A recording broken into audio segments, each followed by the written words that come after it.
statement ni Garin. Sabi niya, he was poking his phone on my face. Parang sinasabi, ay, ha?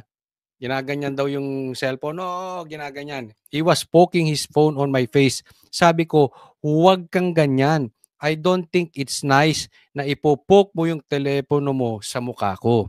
Tama naman. Hindi naman maganda na igaganyan mo ang telepono mo tapos kinukuhanan mo. 'Di ba? Parang road rage ka na lang diyan, 'di ba?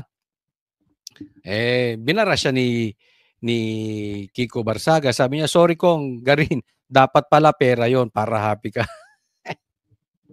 Ay, mukha kang pera Garin siguro, no? Kaya nababanggit. Siguro may alam to si Kiko na ikaw ay kasama ka dyan sa flood control projects na yan, sa ghost projects na yan.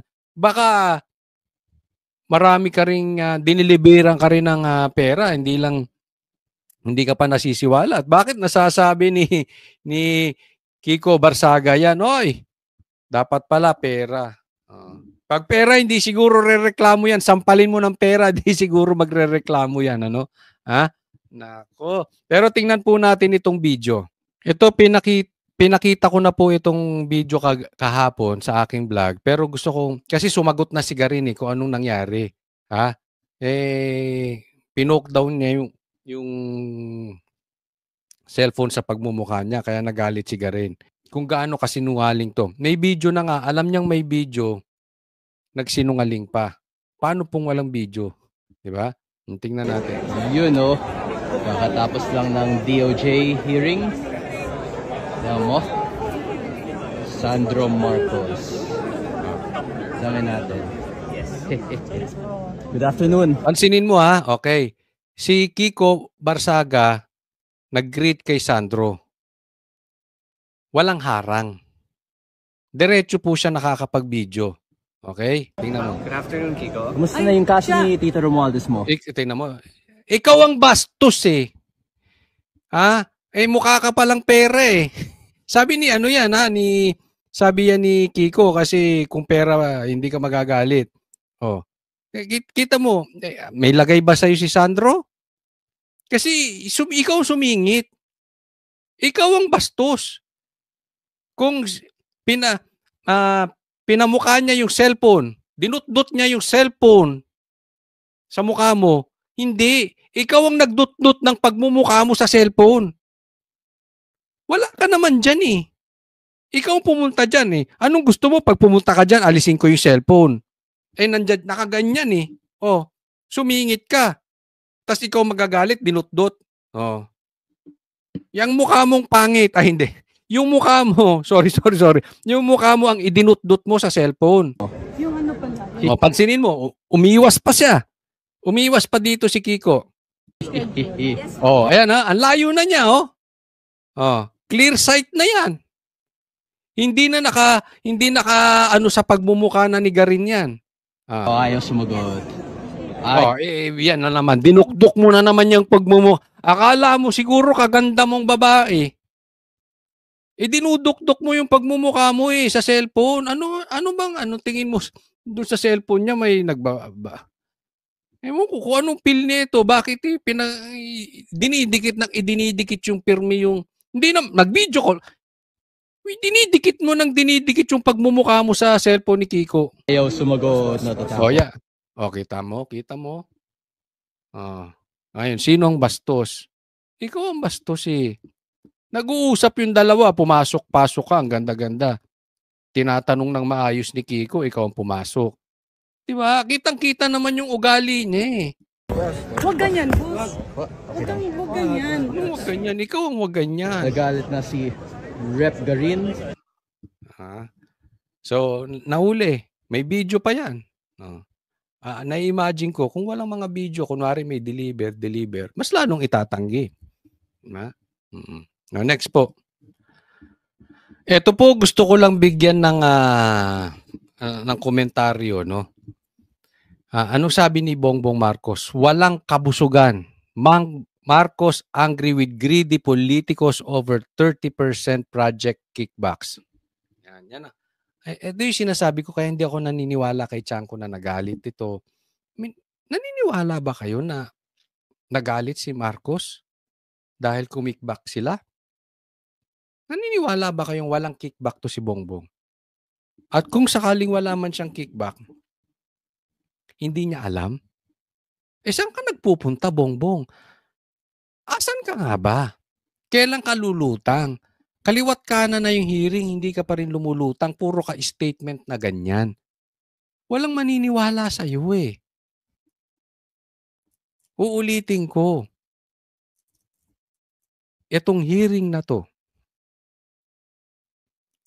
lahat po ng fingerprints galing sa iyo. Alam mo kung bakit? Lahat na po isinuwalat. Ikaw na presidente, ikaw na lang ang hindi nababanggit. Kaya napaka-imposible. Imposibleng inosente. Hindi sa pinagbibintangan ko si Bongbong Marcos, pero napaka-imposibleng inosente to. At kahit inosente, imposibleng wala siyang alam. So in short, kahit saan tingnan mo yung statement na yan, budol yan. Sinungaling to si Bongbong Marcos. May kinita man siya, nakinabang man siya, or hindi. Which, in my opinion, nakinabang to. Hindi ka ganyang kalinis, Bongbong. Kitang-kita eh. Yung power mo gumagalaw. Kitang-kita nilalaglag niya na si Tambi. Kitang-kita nilalaglag niya si Saldi. Kitang-kita nililigtas niya yung sarili niya. Huwag tayong maniniwala dito. Ewan ko sa inyo. Kung gugustuhin nyo, hindi ko kayo pipilitin. But that is impossible. Siya ang pumirma, hindi niya alam. Kaliwat kanan yung insertions, hindi mo alam. Ganyan kakatanga. Pinipirma ka lang ng pirma. Diba? Kaya ako naniniwala, next hearing, maraming lalabas. Si Cheese, ilabas niya yung nalalaman niya at patungkol kay BBM, kay Lisa. Sa lahat. Lumaban ka, Cheese Escudero. At next hearing, ako naniniwala, pag hindi lumabas pa ang pangalan ni Bongbong Marcos, controlled niya na yan. Hindi niya pwedeng itanggi na ikaw na ang gumagalaw. Paano? Ikaw na ang direktor niyang sarswelang yan. Yang telenobelang nagaganap na hearing na yan. Isipin mo, lahat may kasalanan. Pero si Bongbong Marcos, malinis. Tapos nagkaloko-loko yung Pilipinas, pero ikaw malinis. Lumayas ka na. Kaya nga, marami nagsasabi ngayon, maghiwalay na lang daw ang Luzon, Visayas, Mindanao. Ako kung talagang matutupad yun, hindi ako gagawa ng hakbang para mangyari yun, pero kung matutupad yun, pabor ako doon. Para kasi magkaroon ng competition. Halimbawa, maganda sa Mindanao, mapapahiya yung taga Luzon. Mapapahiya yung presidente ng Visayas. So anong gagawin nila? Kailangan gumalaw din sila. Kasi ngayon, ang nagkakalat, nasa Luzon, pero kasalanan ng nasa Mindanao. Kung ganyan at din ganyan, pabor akong magkahiwa-hiwalay na. At ako'y naniniwala, ikaganda yun. Kasi hindi papayag ang bawat isa na maiwan sila. At masisiwalat kung sino yung talagang corrupt. Kasi isipin mo, halimbawa umaasenso na yung Mindanao, yung Visayas umaasenso, yung Luzon, puro pa rin nasa flood control projects pa rin ng usapin. Ibig sabihin, may diferensya talaga yung presidente ng Luzon. Diba? Kung mangyayari yan, ano pang excuse mo? Kasalanan na naman ni Duterte? Hindi nila pwedeng ituro sa iba. Gawa mo ng paraan. Ako, sa tingin ko lang, mabuti yun. Ewan ko, tanong ko sa inyo. Next po Ito, dito ako naiipokritohan. Sobrang ipokrito nitong si tong si Lacson, no, kitang-kita naman natin na meron silang pinoprotektahan. Sabi niya, may interparliamentary courtesy. He's still a congressman. Voluntary, he can appear and testify or manifest. Pero to send an invitation or even subpoena, hindi proper. Yung patungkol dito kay Saldico. Na meron silang interparliamentary courtesy na hindi mo imbitahan naman yung nasa kabila, nasa lower house. Yung padalahan mo lang ng imbitasyon o subpoena, hindi na maganda. Ito yung sinabi ni Congressman Ungab. Saldico did not give the traditional parliamentary courtesy to the OVP when he was a chairman of the Committee on Appropriations. Diba? Pinatawag yan, pinaimbestigahan si Sara. Doon pa lang alam mo marami nang nalabag.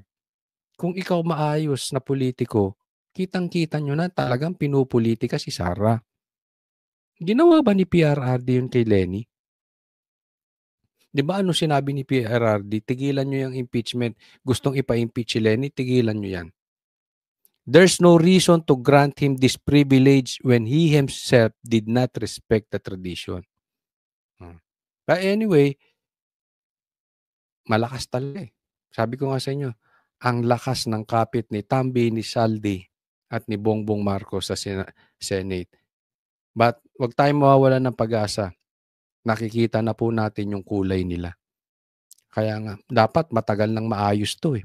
Kung hindi pumasok to si Tuta Soto tsaka to si Ping Lacson, marami nang naganap na magaganda. Marami nang naisiwalat.